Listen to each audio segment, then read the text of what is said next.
ഗോകുൽ, ദീപിക വളരെ ശക്തമായ വിമർശനമാണ്. മത സാഹോദര്യത്തിന്റെ അടയാളമായിട്ടാണ് ഈ ജാമ്യത്തെ ദീപിക സിറോ മലബാർ സഭയുടെ മുഖപത്രം വിശേഷിപ്പിക്കുന്നത്. എന്തൊക്കെയാണ് വിവരങ്ങൾ?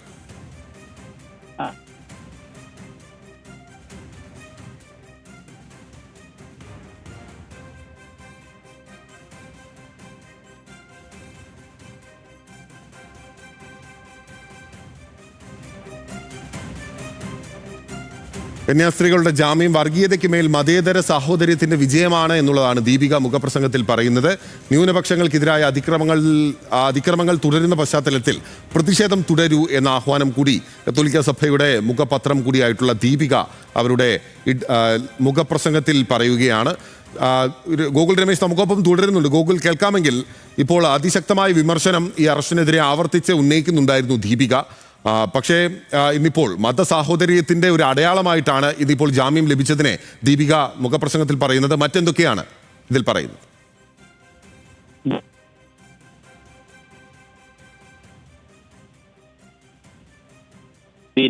ഭരണകൂടത്തിന്റെ പിന്തുണയിൽ വളരുന്ന ഹിന്ദു ഫാസിസത്തെ താൽക്കാലികമായെങ്കിലും വഴിയിൽ തടയാൻ ഈ കന്യാസ്ത്രീകളുടെ ജാമ്യം വഴി സാധിച്ചുവെന്നും ദീപിക പറയുന്നു. വർഗീയതയ്ക്ക് മേൽ മതേതര സാഹോദര്യത്തിന്റെ വിജയം എന്നുള്ളതാണ് ആ ഒരു ജാമ്യം നൽകിയിട്ടുള്ള ആ സംഭവത്തെ ദീപിക വിശേഷിപ്പിച്ചിരിക്കുന്നത്. പക്ഷേ ഇങ്ങനെയൊക്കെ ആണെങ്കിൽ കൂടിയിട്ടും വർഗീയ ആൾക്കൂട്ടങ്ങൾ ഇവിടെ തന്നെ ഉണ്ട് എന്നും ജ്യോതി ശർമ്മമാരും അവരുടെ കേരളത്തിൽ ഉൾപ്പെടെയുള്ള പതിപ്പുകളും പണമടക്കി താൽക്കാലികമായിട്ട് കിടപ്പാണ് എന്നുമുള്ള ഒരു സൂചനയും ദീപിക മുന്നോട്ട് വയ്ക്കുകയും ചെയ്യുന്നു. ഒപ്പം ഛത്തീസ്ഗഡിൽ കേരളം എന്തായാലും രാജ്യത്തിന് മുന്നിൽ നൽകിയിരിക്കുന്നത് വലിയൊരു സന്ദേശമാണ്. അത് മതേതരത്വത്തിന്റെ സന്ദേശം തന്നെയാണ്. എന്നാൽ ഛത്തീസ്ഗഡ് സംഭവത്തിന്റെ 1-ാം അധ്യായം മാത്രമേ നിലവിൽ പൂർത്തിയായിട്ടുള്ളൂ എന്നും ദീപിക പറയുന്നു. താൽക്കാലിക ആശ്വാസത്തിനപ്പുറം ആഘോഷിക്കാനായിട്ട് ഇവിടെ ഒന്നും ഉണ്ടായിട്ടില്ല എന്നും ദീപിക പറയുന്നു. കന്യാസ്ത്രീകൾക്കെതിരായിട്ടുള്ള കേസ് അത് കള്ളക്കേസാണ്, അത് റദ്ദാക്കേണ്ടതുണ്ട് എന്നും ജ്യോതി ശർമ്മയ്ക്കെതിരെ രാജ്യദ്രോഹ കുറ്റം ചുമത്തണമെന്നും ദീപിക ലേഖനത്തിലൂടെ ആവശ്യപ്പെടുന്നുണ്ട്.